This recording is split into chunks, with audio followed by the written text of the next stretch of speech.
tout le monde. Bonjour à tout le Chloé, monde. Swérine, Chloé, Alice, Alexandra, bonjour à tous. Faites-nous un coucou pour confirmer que vous nous entendez bien, qu'il n'y a pas de problème de son, voire de vidéo aussi. Hello, Marina, coucou Alexandra.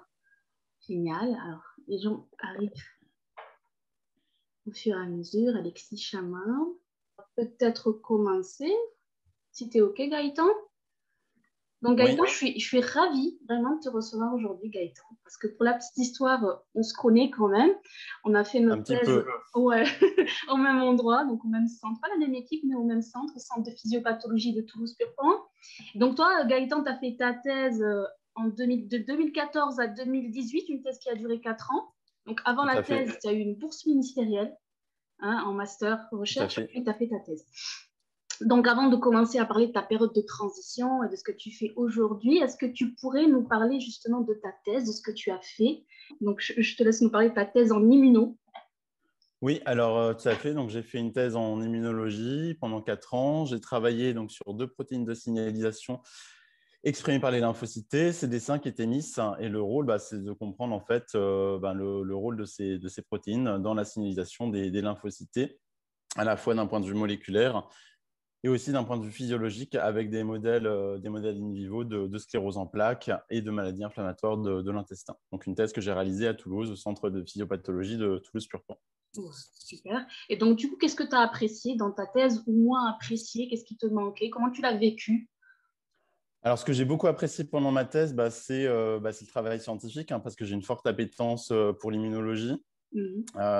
J'ai apprécié toutes les manips, les interactions avec les étudiants, avec les chercheurs. Mais ce que j'ai par-dessus apprécié, c'est aussi tout ce que j'ai fait à côté de la thèse. C'est-à-dire que la thèse, c'est des manips, mais j'ai considéré que la thèse, ce n'était pas que des manips. C'est important, je trouve, de faire d'autres choses. Et notamment, j'ai donné des cours à l'université, j'ai encadré des stagiaires, j'ai notamment participé à des appels d'offres, j'ai organisé des congrès. Et c'est tous ces aspects-là, en fait, qui ont diversifié ma thèse et qui ont fait que j'ai apprécié ma thèse. C'est-à-dire que je n'ai pas résumé, en fait, ces 4 années à seulement du travail de manip en laboratoire. Donc ça, c'est génial, Gaëtan, parce que ça fait beaucoup de choses. Tu as été proactif, comme tu disais. Et je pense que là-dessus, tu as peut-être un message à faire passer à tous les doctorants, en fait, hein. Pour le coup, il ne faut peut-être pas rester focalisé que sur ces travaux de recherche ou sur ces manips dans la paillasse. Tu conseilles vivement pour avoir des activités à côté. Est-ce que c'était conciliable? Est-ce que c'est facile? Qu'est-ce que tu peux donner comme conseil justement à ces doctorants-là? Oui, je pense que c'est conciliable. Moi, je l'ai fait, Et hein, tout à et fait, je ne suis la pas preuve. le seul à l'avoir fait. Et, et voilà. Et puis, non, non, au-delà de ça, c'est hyper important de valoriser sa thèse. Moi, je vois plus la thèse en fait comme une première expérience professionnelle plutôt qu'une simple formation. Et du coup, quand on est dans un monde professionnel, c'est bien d'avoir une tâche, effectivement, mais c'est bien aussi d'être multitâche, Mhm. d'être flexible, de pouvoir s'adapter à différents publics, de s'adapter à différents des tâches qui peuvent être totalement différentes. Et puis, au-delà de ça, le travail de thèse, oui, c'est des manips, mais c'est bien de faire des choses à côté, puisque, encore une fois, ça va valoriser votre thèse. Et lorsque, après la thèse, vous voudrez postuler soit dans un postdoc, toujours dans le monde académique, ou bien dans l'industrie ou dans d'autres domaines, et ben voilà, vous pourrez valoriser tout ce que vous avez fait pendant 4 ans en Exact. vous basant sur ces activités annexes, j'ai envie de dire. Exactement. Donc, du coup, c'est toujours des points, des bons points à valoriser sur le CV, durant un entretien, pour montrer qu'en fait, tu sais faire plein de choses, en plus de l'aspect recherche scientifique. Donc, toi, Gaëtan, donc, une thèse qui a duré 4 ans, qui s'est bien passée, tu as été proactif, tu as fait plein de choses, donc c'était hyper enrichissant pour toi. Et à quel moment durant ta thèse, tu savais ce que tu voulais faire? Parce qu'il me semble que toi, Gaëtan, quand même, tu as pas mal anticipé l'après-thèse, hein, on va en parler. Tu avais une idée un petit peu de ce qui te plaît, ce que tu aimerais faire? Est-ce que tu avais un nom de métier, justement, après ta thèse ou pas du tout? Alors, effectivement, j'ai anticipé, on va dire ça, c'est-à-dire que à peu près à la moitié de ma thèse, je crois en 2015-2016, je savais déjà que je ne voulais pas forcément continuer le parcours classique, postdoctorat, maître de conf ou chercheur classique, on va dire. Et j'ai commencé à m'intéresser justement à comment rejoindre en fait l'industrie pharmaceutique ou comment rejoindre ce qu'on appelle quand on est en doctorat le privé. D'accord. Et donc, j'ai commencé à regarder les formations, les différents métiers existants, etc. Donc, je savais que je voulais rejoindre l'industrie pharmaceutique, mais je ne savais pas forcément en fait, vers quel métier me tourner parce que c'était un petit peu le flou à l'époque. Et puis, parce qu'il n'y avait pas des gens comme vous, Assia et Delphine, hein, qui organisaient des tutos justement sur les différents métiers de l'industrie. Donc, c'est vrai que c'était assez compliqué pour se positionner. Exactement. Donc, cette méconnaissance finalement des métiers possibles pour les PhD après la soutenance, c'est quelque chose qui te manquait, comme beaucoup d'entre nous, en fait, Tout à au fait. moment de la soutenance. Mais n'empêche, tu l'as anticipé, tu savais que tu voulais aller dans l'industrie pharma, c'est déjà un bon point, mais les métiers possibles, ça, c'était encore flou. Ben, Gaëtan, tu as très bien anticipé finalement ton après-thèse, puisque je crois que tu avais soutenu, ben, tu as dit en juillet 2018, et qu'à la rentrée, tu avais déjà commencé une alternance dans une école de commerce. C'est bien ça? Oui, tout à fait. Alors, en fait, pour reprendre exactement le fil, donc dès 2016, que je te disais, j'avais anticipé le fait que je voulais rejoindre l'industrie pharmaceutique. Donc, dès en fait, janvier-mars 2018, j'ai rencontré des industries pharmaceutiques, dont le groupe Pierre Fabre. Et puis, en parallèle, j'ai cherché une formation pour rejoindre l'industrie pharmaceutique. Donc, comme tu l'as dit, TBS, Toulouse Business School. Mhm. Donc, j'ai soutenu ensuite ma thèse en juillet 2018. Et donc, en parallèle de la soutenance, j'avais déjà organisé à la fois l'école et la formation en alternance, ce qui m'a permis, à l'issue de ma thèse en septembre, de commencer dès le mois d'octobre à la fois la formation et l'alternance. Génial. Tu n'as vraiment pas perdu de temps, toi, Gaëtan. Voilà, tu sais ce que c'est On essaye, on essaye. Hein. d'être efficace. Du coup, tu savais que tu voulais à l'industrie pharma. Tu as contacté les industries pharma. Ça t'a dirigé finalement vers l'école de commerce. Parce que finalement, tu n'avais pas cette idée de faire une école de commerce. C'est qui t'a donné cette idée de passer par une école de commerce, en fait? C'est moi, en fait, tout simplement, en cherchant un petit peu les différentes opportunités qui pouvaient s'ouvrir à moi. C'est vrai que c'est pas forcément évident quand on est en thèse de savoir ce qu'on veut faire, si on n'est pas un minimum curieux ou comme je te le disais assis en introduction, s'il n'y a pas de petites vidéos comme vous pouvez faire avec Delphine sur les différentes opportunités, c'est vrai que c'était pas évident. J'ai trouvé par moi-même, tout simplement. Il n'y a pas forcément de méthode. Super. Tu es allé chercher l'information, tu es un chercheur comme tout le monde, on sait faire ça. Donc, tu es allé chercher l'information et du coup, tu as découvert ce master spécialisé qui s'adresse à des pharmaciens, mais aussi à des PhD. Est-ce que tu peux nous en dire un peu plus sur ce master, comment ça fonctionne? Oui, alors c'est un master spécialisé en management des industries pharmaceutiques, effectivement. Donc, c'est ouvert à tout le monde, hein, que ce soit des PhD, des PharmD, même des MD. On avait deux médecins généralistes au sein de ma promotion. Donc, c'est ouvert à toutes et tous. C'est une formation qui dure à peu près un an. Donc, c'est une formation de une semaine par mois en école, 3 semaines par mois en alternance. Et puis, il faut bien voir ça, pas forcément comme une formation, mais plutôt comme des clés ou des outils, justement, qui permettent justement d'aider la conversion, ou du moins la reconversion du monde académique vers le monde industriel. C'est important ce que tu dis, Gaëtan, parce que souvent les gens disent ouais, je vais pas repartir faire une école, un master, etc. Est-ce que c'est pas revenir en arrière? Mais pour toi, tu l'as pas vu comme ça finalement. Ça t'a apporté un vrai plus-value dans ton parcours, voire une double casquette, c'est ça qui est apprécié quand même dans le marché. Qu'est-ce que tu en penses par rapport à ça? Oui, tout à fait. En fait, pour moi, ce n'était pas forcément une formation parce qu'effectivement, il y avait des enseignements, des rapports à rendre, etc. Mais c'était quand même assez ludique, entre guillemets, puisque ça permet de rencontrer des gens, d'interagir avec d'autres étudiants, alternants, d'autres sociétés, donc de connaître aussi les différentes industries pharmaceutiques. Hein. J'avais des camarades chez Sanofi, chez GSK, enfin, voilà, dans plein d'industries pharmaceutiques, et ça permet vraiment de créer aussi un réseau dès le plus jeune âge, puisque c'est des gens avec lesquels on peut encore rester en interaction. Et c'est vrai que la clé de la réussite, j'ai envie de dire, dans ce monde, c'est le réseautage. Et donc, on était 39, issus de, je dirais, une trentaine d'industries pharmaceutiques. Et donc, le réseau existe, et ça, c'est hyper important dans ce milieu-là. Exactement, j'avais parlé justement du réseau. Donc, il y a eu les 39 élèves, mais ça tourne aussi tout un réseau au niveau international finalement. Donc, c'est très intéressant. Et puis, surtout le monde de l'industrie pharma. Je pense qu'à part une unité comme ça, tu n'avais pas les connaissances nécessaires pour bien comprendre le fonctionnement de l'industrie pharma. Tu as eu des cours de marketing, de management. C'est quand même en termes de contenu aussi, c'était intéressant pour toi aussi. J'imagine que tu as appris plein de choses. Oui, j'ai appris plein de choses. Après, encore une fois, c'est vraiment une formation qui permet de donner les outils.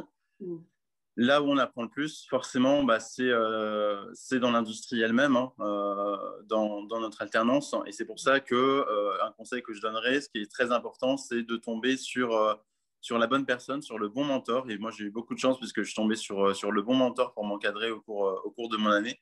Et ça, c'est vraiment très, très important. C'est-à-dire il faut oser aller vers différentes industriels, vers différentes personnes et sentir le feeling. Pour moi, le feeling, c'est très important. Si vous n'avez pas forcément le feeling avec le mentor qui va vous accueillir, il ne faut pas y aller, puisque c'est quand même une année difficile, c'est une année de transition. Et ça, c'est très important parce que plus vous aurez de feeling avec cette personne-là, si vous souhaitez faire cette formation, et bien, plus vous apprendrez et plus vous évoluerez rapidement ce qui a pu m'être offert. Super. Donc, l'importance du mentor et prendre son temps de trouver une bonne alternance et avoir un bon mentor, pour avoir un suivi de qualité. Donc, du coup, je veux dire, le truc quand même assez majeur finalement pour toi, c'est que tu as pu mettre un premier pied dans le privé, dans l'industrie pharma. Et ça, c'est génial. Je veux dire, c'est une des difficultés qu'on a, nous, avec nos profils académiques, de mettre un premier pied. Voilà, c'est une fois qu'on y met, ça va mieux, mais sinon, effectivement, on peut nous reprocher de ne pas avoir d'expérience dans l'industrie pharma, etc. Donc, tu as mis un premier pied en étant alternant. Alors, tu avais quelle fonction? C'était assistant, business développeur d'abord? Comment tu qualifies cette fonction que tu avais en alternant? Oui, c'est ça en fait. Donc, mon mentor était un business développeur senior hein, qui avait 38 ans, donc avec 15 ans d'expérience. Et donc, c'est lui qui m'a encadré pendant presque un an, justement. Bon, il y a eu pas mal de rebondissements, mais je ne vais pas revenir là-dessus. Hein, ça compliquerait un petit peu l'exposé. Mais voilà, c'est quelqu'un qui m'a accompagné pendant un an. Donc, je l'ai épaulé sur toutes les tâches d'un business développeur. Je crois qu'on y reviendra un petit peu plus tard. Et puis, ça m'a permis de grandir et puis d'être embauché ensuite par le groupe Pierre Fabre pour un contrat supplémentaire d'un an. Mon mentor ayant quitté le groupe, j'ai repris ses activités pendant un an, ce qui était aussi une grosse confiance aussi de la part du groupe Pierre Fabre de m'octroyer cette très grosse responsabilité et c'était vraiment très sympa de vivre ça au sein d'un groupe international. Exactement, un groupe international, ça c'est sûr. Donc, du coup, tu as été alternant pendant un an. En parallèle, tu faisais des cours. Au final, tu as eu ton master spécialisé et tu as eu cette opportunité de continuer encore un an dans le groupe Pierre Fabre, cette fois-ci en tant que business développeur. Tu n'étais plus assistant. Là, pour le coup, c'était vraiment Tout à fait. pleinement. Alors, tu m'as expliqué un peu, Gaëtan, un petit peu le Pierre Fabre groupe CDMO. Alors, je ne suis pas sûre que tout le monde sache ce que c'est que CDMO. Est-ce que tu peux nous en parler un peu plus? Je sais que c'est une histoire de sous-traitance d'industrie pharma, mais tu peux nous expliquer ce que c'est qu'une CDMO? À quoi ça consiste, s'il te plaît, Gaëtan? Oui, alors tout à fait. Alors, dans le monde académique, ce n'est pas forcément quelque chose qui est très connu. Hein. Le monde de la CDMO, c'est Contract Development Manufacturing Organization. En fait, c'est beaucoup de mots pour ne pas dire grand-chose, entre guillemets. C'est tout simplement de la sous-traitance pharmaceutique. Donc, en fait, il y a quelques dizaines d'années, les gros industriels pharma se sont rendus compte que ce n'était pas forcément rentable pour eux d'avoir des lignes de production, etc. Et donc de produire en interne leurs médicaments, pour simplifier.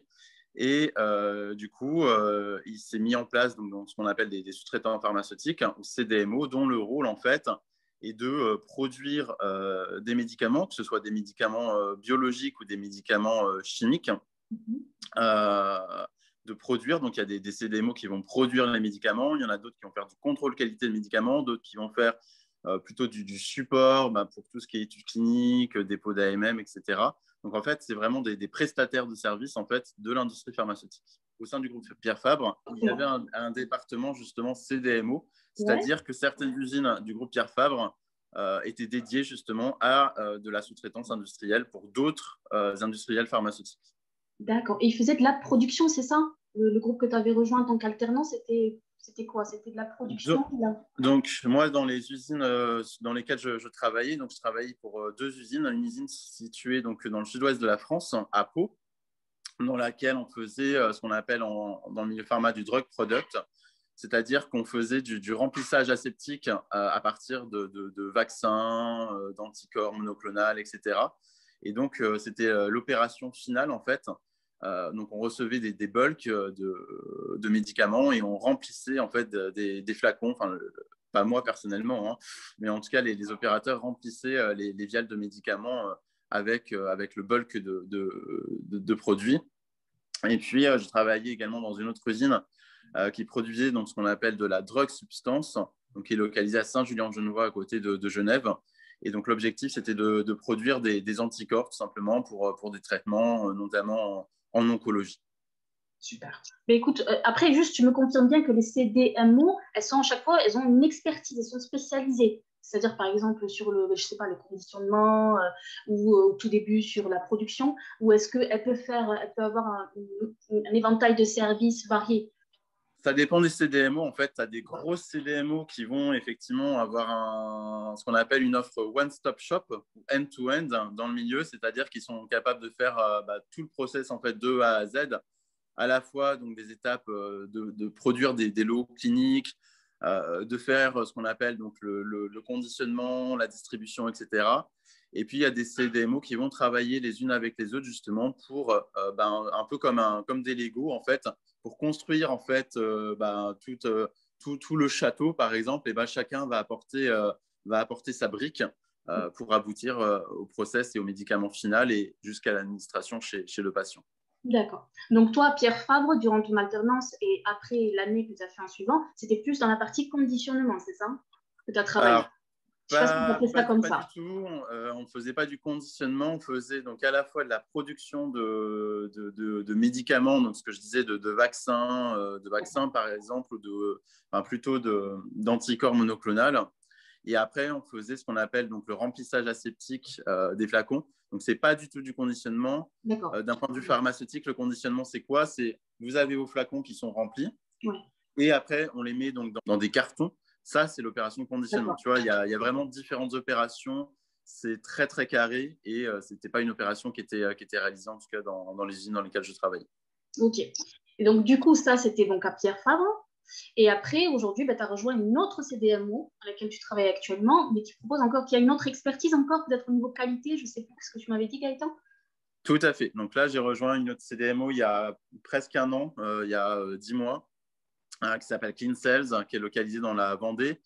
Donc, c'est une CDMO en forte croissance et avec beaucoup de perspectives d'avenir, comme beaucoup de sociétés du milieu, puisque le milieu des biotech, c'est un milieu en très forte croissance. Donc, je vous invite vraiment à vous intéresser à ce milieu-là qui est très prometteur au niveau de l'avenir, en termes d'avenir professionnel, notamment à cause de la crise du Covid-19, mais pas que. Et donc, effectivement, la CDMO que j'ai rejoint, en fait, fait du contrôle qualité. Donc, c'est ce que je disais en introduction. Il y a des CDMO qui sont plutôt, on va dire, producteurs. Donc, ils vont, par exemple, produire des vaccins, produire des anticorps, remplir des flacons avec ces médicaments-là. Et il y a d'autres CDMO qui sont, on va dire, des CDMO support qui vont s'assurer, donc, dans notre cas, que le médicament qui est soit dans des flacons, soit sous forme non flaconnée encore, ne contiennent pas, par exemple, de bactéries, de virus, soit conforme en fait aux attentes du fabricant, justement pour ne pas contaminer les patients, pour s'assurer en fait de la bonne sécurité, on va dire, de la sécurité du médicament. Super. Je pense que c'est très clair. Maintenant, c'est tout ce que c'est qu'une CDMO. J'ai un petit commentaire qui dit, en tout cas, il est très clair dans ses propos, Gaëtan. Donc, j'ai enseigné pendant 4 ans, donc j'espère que ça aide. C'est ce que j'allais te dire, ça aide d'avoir fait de l'enseignement, donc c'est cool. Bon, très clair pour l'aspect CDMO. Maintenant, on va rentrer plus sur le job, en fait, de business développeur. Je pense que ça intéresse tout le monde aujourd'hui de savoir concrètement qu'est-ce que tu as fait, quelles ont été tes fonctions. On a compris maintenant la société, l'entreprise, l'expertise, mais quelles ont été toi tes fonctions en tant que business développeur? Ouais, très bien. Donc, en fait, faut savoir que, donc, je vais vous donner des exemples, mais business développeur d'une société à une autre, ça peut être très, très différent. Donc, l'objectif final du business développeur, c'est de rapporter du business. Ça, voilà, il n'y a pas à s'en cacher, c'est la base du métier. Par contre, en fonction des sociétés, on peut avoir des choses assez différentes. Mais globalement, en fait, un business développeur, c'est quoi? C'est quelqu'un qui va déjà comprendre quels sont les services que sa société peut apporter à des partenaires. Donc, que ce soit des services de production, des services de contrôle qualité, par exemple. Quelle est la limite de ces services-là? Quel en est le coût? Quelle en est la valorisation? Quel en est le marché? Et à partir de toutes ces informations-là, il va falloir que le business développeur identifie dans ses réseaux, principalement sur LinkedIn, mais aussi lors de congrès, quelles sociétés, que ce soit des biotech ou des pharma, quelle société pourrait être intéressée en fonction de leur projet par les services proposés par l'entreprise. Lorsqu'ensuite ces sociétés ont été identifiées, il faut trouver, on va dire, les key personnes au sein de ces sociétés-là pour les contacter, les approcher, leur présenter nos services et essayer un peu de les séduire, de les draguer. Hein, c'est un peu un métier de séduction. Okay, et oui, hein. Non, mais c'est important de mettre les mots, c'est vrai que c'est dur. Et voilà, c'est un métier dans lequel, si on n'est pas sociable et si on n'est pas à même de parler avec des gens qu'on ne connaît pas, c'est sûr que c'est compliqué. Il vaut mieux pas faire ça, sinon ça risque d'être assez compliqué puisqu'il faut être assez ouvert, on va dire. Excuse-moi, je me permets de te couper sur l'aspect séduction. Est-ce que ça veut dire, tu peux me donner un exemple concret? Est-ce que ça veut dire que tu vas à un congrès, tu repères un gars, ce que tu dis, qui est personne, et puis à la fin, tu vas aller le voir, le saluer, bonjour, etc., te présenter, lui proposer un rendez-vous, lui donner ta carte de visite. Ça se passe comme ça un petit peu ou j'essaie de voir un petit peu c'est quoi? C'est vraiment prendre les devants et aller vers les gens? Ouais, mais c'est ça, c'est exactement ça. Il faut vraiment oser. Par exemple, tu vois un press release, enfin un communiqué de presse sur LinkedIn, et tu vas contacter directement la personne qui signe le press release sur LinkedIn. Si, par exemple, je sais pas, tu es à un congrès, ça m'est arrivé il y a 2-3 ans quand j'étais chez Pierre Fabre, tu es à un congrès et tu vois au buffet que quelqu'un parle de quelque chose où il y a potentiellement un business à faire avec cette personne-là, voilà, il faut quand même tenter un rapprochement en disant ah oui, tiens, ça peut être intéressant, nous on fait ça, vous savez. Voilà, c'est pas facile à faire, mais je pense qu'avec l'expérience, ça devient de plus en plus facile. Mais en tout cas, il faut vraiment oser aller vers les autres. Et c'est ce que je dis, séduire, draguer, montrer que notre entreprise est la meilleure et à même de répondre aux besoins de façon efficace des partenaires. Super. Donc, il faut être hyper attentif et avoir le souci du détail, de tout. Donc, aller voir, repérer, contacter, voilà. Donc, c'est important cette fonction-là. Donc, du coup, c'est ce qu'on appelle la prospection un peu, Gaëtan, quoi. C'est vraiment aller… Oui, c'est ça, c'est tout à fait ça. D'accord. Donc… Après, donc, quand tu as compris en fait, le besoin du partenaire, du client, eh bien, tu vas lui faire une offre. Donc, tu vas travailler avec les managers en interne de ta société.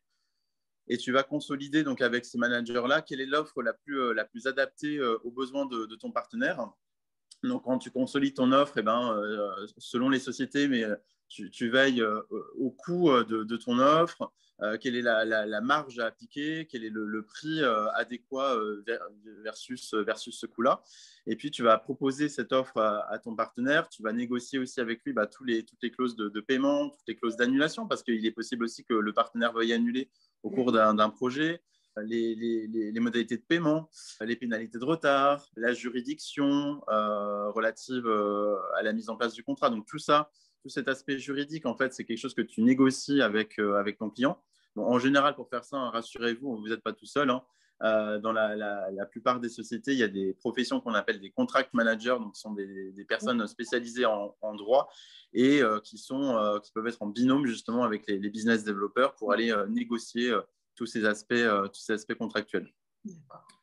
Et puis, lorsque le contrat est signé, on est content, mais c'est jamais fini, puisque après, démarre le projet.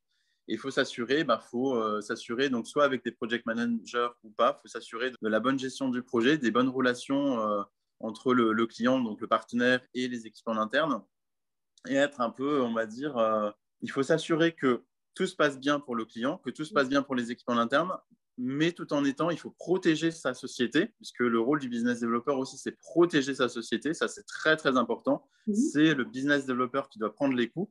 Mais rassurez-vous, il n'y a rien de mal, mais voilà, ça fait partie du métier. On doit vraiment être la personne intermédiaire entre notre entreprise et le partenaire, mais aussi montrer aux partenaires, et c'est ça qui est difficile, c'est-à-dire qu'il faut à la fois protéger son entreprise, mais aussi montrer à notre partenaire qu'on est un peu, je dirais pas copain, mais qu'on a la proximité en fait avec lui, qu'on est vraiment quelqu'un qui peut l'aider dans son projet et quelqu'un qui peut décoincer les situations en interne. J'ai eu des expériences dans lesquelles sur certains projets, certains managers pouvaient ne pas forcément s'entendre avec des managers du client ou vice-versa. Et là, c'est à toi de résoudre un petit peu ces problèmes-là et de comprendre d'où viennent les problèmes justement pour vraiment que tout le projet se passe bien. Et en général, c'est bien d'ailleurs quand il y a des problèmes parce que si tu arrives à bien les déverrouiller, en face, l'acheteur ou ton interlocuteur est ravi de toi et te confie à d'autres projets, etc. Et c'est aussi par les problèmes que s'installe aussi cette relation de confiance, puisque tu montres qu'on peut te faire confiance justement en cas de souci. C'est très intéressant ce que tu rencontres. Donc, ça veut dire qu'en fait, c'est un peu un référent, c'est un peu un intermédiaire entre toi, ton entreprise, et l'industrie, donc pharma, le client. Et donc, s'il y a un moindre souci, c'est envers toi, c'est toi qui as fait le contrat, c'est toi qui as fait le business, en fait. C'est envers toi qu'on vient voir. C'est que c'est toi qui vas essayer de résoudre les problèmes, en fait. C'est vraiment l'intermédiaire, en gros. Ouais, c'est ça, tout à fait. Et tu as une responsabilité là-dessus, j'imagine. Si ça se passe pas bien, ça te retombe un peu dessus, ce que tu disais. Est-ce que je peux en savoir un peu plus des conséquences, finalement, de... Alors, tu évites toujours qu'il y ait de grosses conséquences, hein, quoi qu'il en soit. Moi, j'ai jamais eu de gros problèmes, hein, mais ça peut arriver des fois que tu aies des négociations justement sur ce qu'on appelle des ruptures de contrat qui peuvent être très longues, hein. Des fois, il peut y avoir des procès aussi, hein. Alors, c'est pas toi, c'est pas le business developer qui est en cause, hein, mais encore une fois, le business developer doit représenter son entreprise et doit la protéger.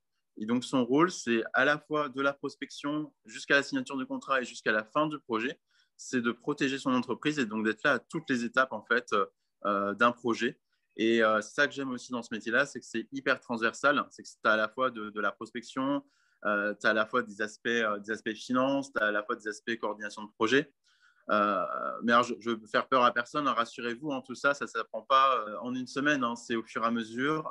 Moi, je n'ai pas la prétention de dire que je maîtrise tout, hein, ça fait seulement 3 ans que je fais ce métier-là. Je ne maîtrise pas tout, hein, je ne suis pas encore un expert de la séduction ou de la coordination, etc. Sur ces aspects-là. Ça s'apprend avec le temps et ça vient naturellement quand vous aimez ce que vous faites. Et donc, pour être un bon business développeur, quelle qualité il faut avoir? Est-ce qu'il y a de la pression dans ton métier? Je sais que ça demande pas mal de relationnel. Comment il faut être? Quelles sont les qualités requises pour être un bon business développeur?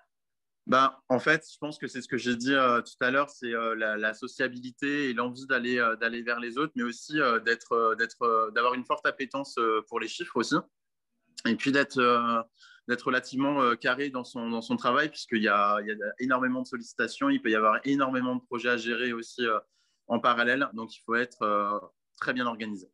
D'accord, super. Je pense qu'il y a déjà des questions qui commencent à être posées, on va bientôt y arriver. Je reviens juste au profil PhD. Donc, en fait, tu es passé par une école de commerce, du coup, tu as fait une alternance, c'est génial pour toi parce que tu as pu mettre un premier pied en tant qu'assistant dans le métier donc, que tu exerces aujourd'hui.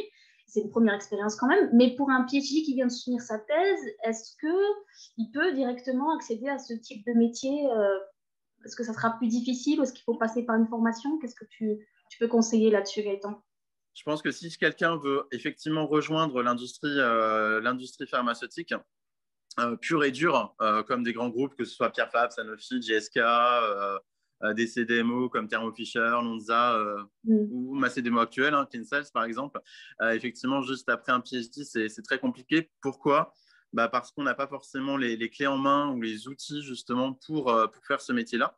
L'alternance, en fait, c'est quelque chose qui va être confortable pour le docteur, c'est-à-dire qui va lui permettre d'apprendre les outils requis pour ce métier en étant immergé dans une entreprise et donc en apprenant auprès de son mentor. Mais ça va être aussi sécurisant pour l'entreprise qui va pouvoir un peu challenger et voir si la personne peut satisfaire. Puisque tous les contrats en fait, de business developer sont des contrats en CDI. Donc éventuellement, évidemment, c'est une prise de risque pour l'entreprise.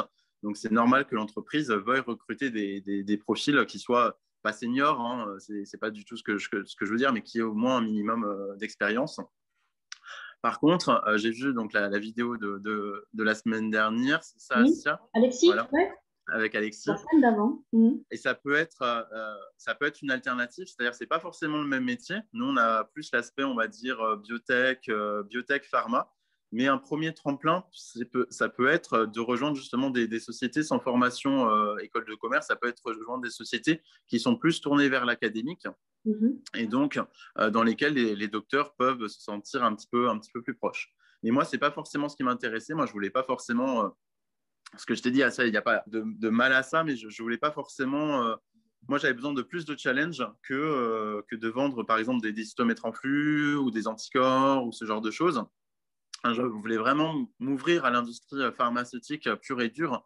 Et l'alternance et la formation à Toulouse Business School, notamment, a permis ça. Et juste pour finir sur ce point-là, Mm. moi, si j'avais à recommander une école de commerce à celles et ceux qui nous regardent, pour le rythme d'alternance qui est proposé par Toulouse Business School, c'est-à-dire une semaine de formation et 3 semaines d'entreprise, pour moi, c'est le meilleur choix et c'est la meilleure école parce qu'il y a des très bonnes écoles de commerce aussi également en France, comme notamment Grenoble, qui est une superbe école de commerce. Mais le rythme n'est pas du tout le même. Il me semble que c'est une journée de formation ou 2 jours par semaine et 3 jours en entreprise. Enfin, il y a d'autres écoles, c'est 2 semaines, 2 semaines. Enfin, voilà, c'est un rythme un petit peu différent. Et je trouve que ce n'est pas forcément compatible avec le monde professionnel. Donc, pour moi, ce qui est important, ce n'est pas forcément l'école, c'est plus l'entreprise. Donc, quand vous avez trouvé l'entreprise, trouvez l'école à côté.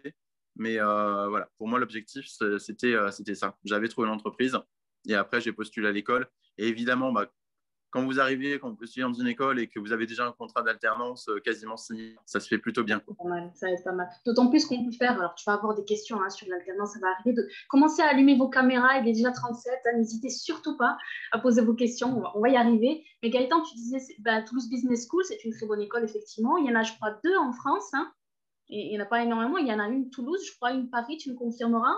Après, il y a plein d'autres écoles de commerce. Le plus important, ce que tu disais, c'est effectivement, c'est l'alternance, en fait. C'est trouver vraiment l'entreprise qui va nous prendre en alternance et trouver un bon mentor qui va pouvoir nous suivre pour avoir une formation de qualité. C'est surtout ça. D'autant plus qu'on peut être à TBS Toulouse, par exemple, et faire son alternance sur Paris. Il n'y a pas de souci, ça peut être gérable aussi. Donc, il y a plusieurs possibilités. Tu confirmes, Oui. Gaëtan ? Alors, tout à fait. Alors, pour conclure sur tes propos, en fait, si tu veux, Asia, donc TBS a aussi des locaux à Paris, mais la formation, en fait, industrie pharmaceutique, elle est seulement faite à Toulouse. Il me semble qu'à Toulouse, sur les 39 de ma promo, on était peut-être une petite dizaine, en fait, à travailler la majorité, en fait, des alternants, en fait, étaient à Marseille, Bordeaux, etc. En fait, pour TBS, c'est seulement à Toulouse pour la formation. Et après, peu importe en fait où tu fais l'alternance, même si c'est à l'étranger, là avec la Covid, ça va être compliqué. Mais en tout cas, voilà. Peu importe, en fait, vous pouvez avoir une alternance dans n'importe quelle ville ou n'importe quel pays à l'étranger. Mais en tout cas, les cours se font à Toulouse. Tu as dit quelque chose d'intéressant tout à l'heure, Gaëtan. Tu as dit effectivement, tu as fait un peu la distinction du profil commercial qui vend un cytomètre de flux, par exemple, et le business developer. C'est 2 jobs différents. Est-ce que tu peux juste préciser un tout petit peu? Après, je laisse les questions aux participants. Bien pour que les gens distinguent bien les 2 jobs. Et juste dernière question aussi en suivant. Est-ce qu'on peut commencer par commercial et ensuite, c'est plus facile pour décrocher un job de business developer? Alors, pour répondre à la deuxième question, je dirais oui. Alors, moi, ma définition, en fait, entre un commercial et ce qu'on va appeler plutôt un chargé de développement d'affaires, le commercial, en fait, va se référer, en fait, alors, moi, je le commercial en biologie, j'entends bien en biologie. Le commercial en biologie, c'est plus quelqu'un, en fait, qui va être tourné, on va dire, vers le monde, soit vers le monde académique, soit qui va plutôt vendre, on va dire, du matériel de recherche ou pas forcément de recherche, mais du matériel, en fait, de laboratoire. D'accord. Et donc, des choses assez, on va dire, assez carrées, des choses qui sont déjà mises sur le papier, en fait. Alors qu'un business développeur, ça va plus être des projets d'un niveau de complexité différent. Ça va être des projets qui peuvent être des projets plus globaux. Par exemple, la production d'un anticorps, le contrôle qualité de produits thérapie cellulaire, etc. Donc, c'est vraiment plus dans la globalité. Et pour moi, le business développeur a plus cet aspect, on va dire, transversal au niveau de la négociation des contrats. Tu vois, au niveau des clauses, en fait, il a plus de liberté, je dirais, plutôt que le commercial où c'est plus carré, en fait. Ça marche. Super, merci Gaëtan. Je laisse la parole à Souirine. Bonjour Souirine. Bonjour Souirine. Pas de questions particulières. Je connais bien le parcours de Gaëtan. Donc... Ah, vous connaissez très bien. T'as pas de questions particulières, Souirine? Non, moi je la connais pas. C'est qui? Ah, c'est vrai. Bon. Non, on se connaît très bien avec Mélanie. Mélanie faisait partie de ma promotion à TBS et effectivement. Mais Mélanie, mais je t'ai pas reconnue. Bah oui, voilà, c'est pas grave quand même. Mais t'as coupé tes cheveux, t'étais trop mignonne, mais je t'ai pas reconnue. Écoute, excuse-moi, j'ai dit Souirine, mais c'est Mélanie, bien sûr. Ben enchantée Mélanie, ça va, tu vas bien? Mais oui, j'étais venue voir comment Gaëtan s'en sort et le soutenir un petit peu et pas faire de redites sur les. Non, mais on se connaît Mélanie parce qu'on a fait aussi notre thèse au même labo, donc génial. Ben écoute, super, merci d'avoir allumé ta caméra Mélanie. coucou, super. On va laisser la question de Chama, du coup. Chama, tu peux activer ton micro, on t'écoute. Vous m'écoutez? Oui, Chama, bonjour Chama. Salut Asia, salut Delphine, Gaëtan et tout le monde. Alors, merci Bonjour. beaucoup Gaëtan pour la présentation. Moi, ça m'intéresse particulièrement parce que je suis aussi sur Toulouse et je suis un peu dans le même cadre et le même processus. Et du coup, ma question, elle va plus se rapporter à l'alternance. Est-ce que tu peux revenir avec plus de détails, s'il te plaît? Comment tu as fait pour trouver ton alternance? Est-ce qu'ils t'ont aidé à TBS ou pas? Et comment, j'ai cru comprendre que tu as trouvé ton alternance avant ton inscription. Est-ce que ça, c'est faisable? Donc voilà, toutes les questions par rapport à l'alternance, comment on la trouve et le salaire éventuellement, si c'est comme un stagiaire ou pas. Ok, alors je vais essayer de répondre à tout ça. Alors, normalement, le process, c'est tu demandes, tu fais une demande d'admission à TBS et ensuite tu trouves ton alternance. Mais moi, j'aime pas trop respecter les lignes. Hein. Je suis un peu, je vais un peu à l'inverse de tout le monde. Enfin, de tout le monde, beaucoup ont fait comme moi quand même. Ce que j'ai préféré faire, c'est déjà trouver l'alternance pour sécuriser en fait une entreprise. Et c'est ensuite que j'ai postulé à TBS. Et moi, mon conseil, c'est fais comme ça si possible. Ça te garantit l'alternance, donc ça te sécurise. Et puis après, si jamais tu décroches cette alternance, il sera plus facile ensuite de rentrer dans une école de commerce. Est-ce que les écoles de commerce peuvent t'aider à trouver une alternance? Oui, mais elles n'ont pas non plus des dizaines et dizaines d'offres à te proposer. Et puis, je trouve que c'est bien déjà, si tu fais ta transition entre le monde académique et le monde industriel, d'apprendre déjà à te débrouiller un petit peu par toi-même, justement, et puis d'apprendre un petit peu à démarcher les entreprises. Et puis, alors, ce n'est pas péjoratif ce que je dis, mais c'est vraiment pour essayer de grandir aussi sur cet aspect-là. Je trouve que c'est hyper valorisant comme expérience. Et moi, je vous invite toutes et tous à faire ainsi dans la mesure du possible. Autour de la région toulousaine, je sais que le groupe Pierre Fabre propose chaque année un très grand nombre d'alternances. Donc, n'hésitez pas à aller voir sur leur site pierrefabjob.com toutes les alternances proposées par le groupe. Les équipes de recrutement des alternances sont vraiment super sympas et super ouvertes pour échanger avec les jeunes. Sentez-vous libre d'échanger avec elles. C'est principalement des femmes d'ailleurs. Il y a pas mal de sociétés dans la région toulousaine. Après, ce que je disais, il ne faut pas se limiter non plus à Toulouse. Hein. Il y a d'autres sociétés en France qui sont très, très bien et qui sont prêtes à accueillir des alternants. Il faut savoir que l'alternance, ça ne coûte pas très cher à une entreprise puisque ça permet d'avoir quelqu'un de qualité, un prix, on va dire, raisonnable. Ça bug un tout petit peu. Je crois que Gaëtan, il restait peut-être la question de Chama sur le salaire. Mélanie, en plus, toi, Mélanie, tu as aussi fait une école, tu as aussi fait TDS. Peut-être que tu peux renseigner Chama en attendant de régler le problème de Gaëtan. Mais vas-y, Mélanie, je pense que tu peux renseigner Chama là-dessus, peut-être, non? Tu percevais combien, toi, durant ton alternance par mois? Alors, ça dépend des entreprises, mais il faut savoir qu'en fonction de l'âge, quand on a plus de 28 ans, je crois, ils sont obligés de nous payer à minima 100% du SMIC. Donc, c'est plus intéressant quand même à l'alternance que quand on est simplement en stage. Après, c'est des barèmes en fonction de l'âge. Donc, nous, quand on était un peu vieux, il est de retour. Ouais. Oui, alors pour finir, désolé si vous ne m'entendiez pas, c'est très bizarre parce que ça m'arrive jamais. Je disais qu'une école de commerce, c'est entre 15 et 20 000 euros par an. Mais rassurez-vous, en fait, le fait d'avoir une alternance, ça ne vous coûte rien puisque tout est pris en charge en fait, par la société qui vous accueille. Et au niveau du salaire, effectivement, quand on a dépassé, il me semble, 25 ans, donc en général, quand on a fait une thèse, on a dépassé 25 ans, sauf si on est hyper en avance, on est rémunéré au SMIC. Mais c'est quand même déjà très bien puisque tous les frais d'alternance sont déjà pris en charge par la société. Et puis, il faut savoir que dans l'industrie pharmaceutique, on a quand même un grand nombre d'avantages en fonction des différentes sociétés. Donc, il peut y avoir dans certaines entreprises des tickets restaurants. Il y a aussi des systèmes de primes, de 13e mois, avoir des bons cadeaux tous les 6 mois, tous les 12 mois, etc. Donc, voilà, il y a le salaire, effectivement, qui est aux alentours du SMIC pendant l'alternance. Mais après, il y a pas mal d'avantages autour. Alors, peut-être je serai dans la continuité de la question de Chama. Chama, je te laisse poser la question, peut-être sur le salaire d'un business développeur. Non, c'est très bien, parfait, merci beaucoup. Mais peut-être Gaëtan, je reviendrai vers toi sur LinkedIn pour plus de questions parce que ça m'intéresserait de continuer à discuter avec toi parce que je pense faire ça aussi. En tout cas, merci beaucoup et on en rediscutera. Je laisse la parole aux autres. Avec grand plaisir et n'hésite pas à m'ajouter sur LinkedIn et puis si besoin, on pourra s'appeler pour échanger avec grand plaisir. Génial. Merci beaucoup, à bientôt, Merci Thomas, Alcia et merci Delphine. pour la À question. bientôt. Génial. Merci les filles, à plus. Continue du coup à discuter. Je laisse peut-être Edith du coup poser sa question. Bonjour Edith, il faut juste que tu actives ton micro. Bonjour, en fait, ça revient un peu à la question qu'a posée Marina là, dans le chat, c'est par rapport à ton appétit, par rapport à la recherche, Gaëtan. D'ailleurs, c'était super clair tout ce que tu as dit, merci.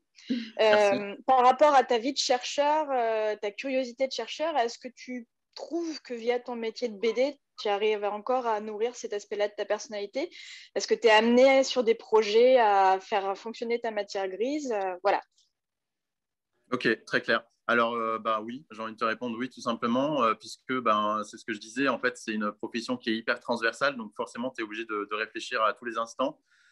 Tu peux être sollicité pour des projets qui peuvent être semblables, mais à la fois tous très différents, puisque dans l'industrie dans laquelle je travaille actuellement, c'est des projets qui sont tous très différents, puisqu'on fait, entre guillemets, seulement du contrôle qualité, et donc on voit des projets de tout type, que ce soit des thérapies cellulaires, des thérapies géniques, des vaccins, etc. Donc, c'est très variable. Et puis, si tu es dans une société dans laquelle tu vas produire, par exemple, là où j'étais avant, seulement des anticorps, comme tu le sais, les anticorps sont très différents pour traiter telle ou autre maladie. Donc, c'est forcément des projets différents. Et ce qui est important, c'est quand tu as, et ça, j'ai oublié de le dire et désolé, c'est quand tu as un PhD ou une formation scientifique, c'est très apprécié par les partenaires et les clients parce que tu vas pouvoir comprendre en fait les projets dans leur globalité et l'intérêt en fait scientifique et médical qu'il y a derrière ces projets-là. Et du coup, tu peux poser des questions, t'intéresser, etc. au projet. Et en général, les partenaires sont très intéressés et très contents de cela. Ce qui permet, encore une fois, de nouer la relation de confiance entre ton partenaire et toi. D'accord. Est-ce que toi, ça t'a aidé précisément pour pouvoir décrocher ton partenaire pour l'alternance? Le fait d'avoir un background scientifique? Oui, clairement, oui. Parce que encore une fois, je travaille dans une usine dans laquelle, en fait, c'était la production d'anticorps. Et donc, c'est l'activité, ce qu'on appelle biologics. Et les activités biologiques, c'est quand même très lié à l'immunologie ou à la biologie humaine de façon générale. Donc, oui, effectivement, ça m'a aidé. D'accord. Merci beaucoup. Merci Edith. Merci à toi. Gaëtan, juste des questions pratiques en fait. Pour un business développeur junior, il faut s'attendre à quoi en termes de salaire? Est-ce qu'il y a un fixe comme des commerciaux et un variable? Tu as une voiture de fonction, je crois. Au niveau de la région, est-ce que tu as une région délimitée? Je sais que toi, actuellement, tu travailles France-Belgique. Est-ce que tu peux me donner un petit peu des aspects, des renseignements là-dessus? Alors, encore une fois, ça dépend des sociétés. Pour les régions, en général, c'est des régions de un ou plusieurs pays, ça c'est sûr. Il y a des sociétés où c'est Europe entière, USA entier, etc. C'est vraiment en fonction en fait, du scope d'activité. Moi, effectivement, c'est la France et la Belgique, une partie de la France et la Belgique. Où j'étais avant, c'était worldwide, c'est-à-dire qu'on avait une équipe et en fait, on n'avait pas de localisation géographique. C'était en fait, en fonction, peu importe en fait la localisation géographique du client. Quand tu avais un client, c'était ton client, tout simplement. Au niveau du salaire, je parle bien de business developer dans le milieu de la CDMO. Donc, tu as effectivement quelques avantages, voiture de fonction ou pas, mais en général, il y a une voiture de fonction, sauf si tu as une région très, très délimitée où tu n'as pas forcément besoin de bouger, etc. Donc, il n'y a pas forcément cet avantage-là. Junior, ça dépend. Donc, tu as aussi une part fixe et une part variable au niveau de ton salaire. Si j'inclus part fixe et part variable, en fonction des sociétés, c'est un salaire qui peut aller je dirais, en tant qu'après 3 ans d'expérience, c'est un salaire qui peut aller entre 45 et 65 000 euros. C'est un salaire, il faut savoir qu'actuellement sur le marché, il y a peu de business développeur, puisque business développeur, il faut vraiment avoir une formation scientifique dans le monde de la biologie. C'est quand même un requis. Et donc, c'est pour ça qu'on est relativement bien payé. Donc, oui, je dirais 45-65, la fourchette au bout de 3 ans d'expérience. Quand tu arrives à entre 5 à 10 ans d'expérience, tu montes facilement entre 70 et 80 000 euros. Et au-delà de 10 ans d'expérience, c'est aux alentours de 200 000 euros, effectivement, que tu peux prétendre. Donc, ça monte très vite. Voilà, mais ça monte très vite, hein, mais il faut être bon pour que ça monte très vite, hein, sinon tu restes en bas évidemment. Et puis, autre point, il faut aussi bien penser que c'est des grosses sommes, mais il y a aussi beaucoup de travail à côté, on a beaucoup de responsabilités et on ne fait pas 7 heures par jour, hein. Une journée type, c'est au moins 10 heures de travail, hein. Donc les semaines, c'est pas 35 heures, hein, c'est plus entre 45 et 55 heures par semaine. Mais bon, après, on est cadre, hein, donc on a quand même 7 semaines de congé, par an. Mais voilà, il faut être prêt à travailler au moins gérer une cinquantaine d'heures par semaine. Et je pose à chaque fois cette question, mais pour concilier éventuellement une vie de famille, tu as quand même pas mal de déplacements. Est-ce que, en termes de déplacement, justement, c'est quoi? Tu peux me donner un exemple? Tu te déplaces comment? Alors là encore, ça dépend encore des sociétés, mais en général, tu as 50% de ton temps en déplacement. 50% de ton temps. Et après, tu gères, c'est toi qui, par rapport à tes rendez-vous, etc., tu es quand même assez... Et après, voilà, tu as la liberté de gérer tes rendez-vous selon la disponibilité de tes partenaires, bien sûr, et selon ta disponibilité, mais tu as beaucoup de flexibilité dans ton agenda. C'est toi qui gères ton agenda. Donc, du moment que tu coordonnes correctement tes projets et que tu ramènes des partenaires à ton entreprise te laisse tranquille avec ces aspects-là. Exactement. C'est créer la confiance même avec tes partenaires au sein de l'entreprise. Tout le temps, il faut que tu crées la confiance. Je pense qu'on vient de faire le tour quand même, à peu près des questions. Je ne sais pas si toi, Delphine, tu as une question ou si vous avez une question, n'hésitez pas. Il y a encore 2-3 minutes. C'est clair pour vous? Hello. Merci à toi, Mehdi. Merci beaucoup à tous les deux. Non, je n'avais pas de questions particulières. J'ai juste pu faire le parallèle quand tu parles. J'aime bien quand tu disais de protéger le business. Donc, moi, à mon poste de consultante, je n'ai pas trop cette notion de protéger un contrat ou une confiance. Alors, évidemment qu'il y a de la confiance avec mes clients. Mais c'est vrai que s'il y a une situation qui pourrait devenir un peu conflictuelle ou quand moi, j'ai des clients qui ne me répondent jamais, je reviens vers, chez nous, on les appelle les chargés d'affaires. Et c'est eux qui ont signé le contrat avec le client. Donc, il y a ce côté, on s'est mis d'accord ensemble pour travailler ensemble. Laissez pas ma consultante dans le flou pendant 6 mois alors qu'elle vous envoie des mails et qu'elle essaie de vous avoir au bout du fil. Mais voilà, ça m'a fait penser à ça. Et sinon, je voulais juste souligner, j'ai beaucoup aimé quand tu as dit... qu'il ne fallait pas hésiter à trouver les choses par soi-même et ne pas attendre d'être assisté par rapport à trouver son stage, trouver son alternance. Et je faisais le parallèle par rapport à la formation que moi j'avais reprise où on nous met dans un réseau des mailing lists, etc. Et j'aimais bien, alors c'était pas l'histoire de faire compliqué, mais finalement j'avais trouvé par moi-même.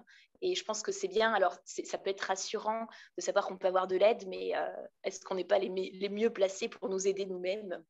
Voilà, bref. Mais non, sinon, pas de questions. J'espère que vous avez apprécié les participants. N'hésitez pas à laisser un mot. Je pense qu'il y a des commentaires déjà très positifs. Marina qui dit que c'était parfait et très précis. C'était très intéressant, voilà. Donc, merci Marina. Malgré les petits bugs, c'était... On s'en est sorti. Vous nous excuserez, c'est des problèmes techniques qu'on fait avec. Et après, on verra si on peut couper un peu au niveau du replay, mais bon, c'est comme ça. T'inquiète, j'ai fait un petit repérage. Elle va arranger ça, Delphine. Mais oui, merci. Mais merci, Chama, aussi d'avoir posé la question. Merci, Edith. Merci à tous. Gaëtan, c'est du bon business que tu as fait aujourd'hui. Donc, c'était clair, c'était précis, on a fait le tour. Et Chama ou d'autres, si vous voulez revenir vers toi, je pense que tu es ouvert aussi à la discussion. Éventuellement, Gaëtan, si des personnes, des participants, ou même après le replay, des gens ont envie de te poser une question, la porte est ouverte, Gaëtan, pour venir te questionner sur LinkedIn éventuellement? Écoute, ça dépend combien on me paye, mais tout est négociable. Tout est négociable. Voilà. On verra les termes du contrat, mais oui, bien sûr. Tu verras avec ton juriste. Des formations professionnelles. On voit bien que ça peut mais avec grand plaisir, si je peux aider à accompagner des gens. Alors je ne promets pas de répondre dans la minute ou dans l'heure, mais en tout cas, voilà, je reste disponible sur LinkedIn. Rajoutez-moi, envoyez-moi un petit message avec vos coordonnées téléphoniques et puis je vous rappellerai ou je vous enverrai un SMS. Merci Gaëtan. Edith est prêt à te payer en chocolat si tu veux. Donc, les gens sont super sympas. Mais en tout cas, merci à tous. Merci à tous les participants d'avoir répondu présent. Merci à toi, Gaëtan, d'avoir donné ton temps, de tes conseils. Merci Delphine. Merci Gaëtan. Et puis, je vous souhaite une bonne après-midi à tous. Si vous n'avez pas d'autres choses à dire, Delphine? Moi, j'ai autre chose à dire, oui. Qu'est-ce que tu veux dire, Delphine? Si vous avez encore 10 secondes, c'est pour la prochaine. Oui, bien sûr. Alors, la prochaine a lieu dans 2 semaines. Ce sera donc jeudi 22 à 13h. Et nous aurons l'honneur d'accueillir l'ambitieuse, l'étonnante, la brillante Sivan Koskas, qui, elle, a un poste dans le marketing. Alors, j'espère que ça va vous intéresser et vous plaire. C'est notre premier profil marketing. Génial. Et donc, son poste s'intitule « Strategic Marketing Manager ». Voilà. Et donc, J'adore le manager.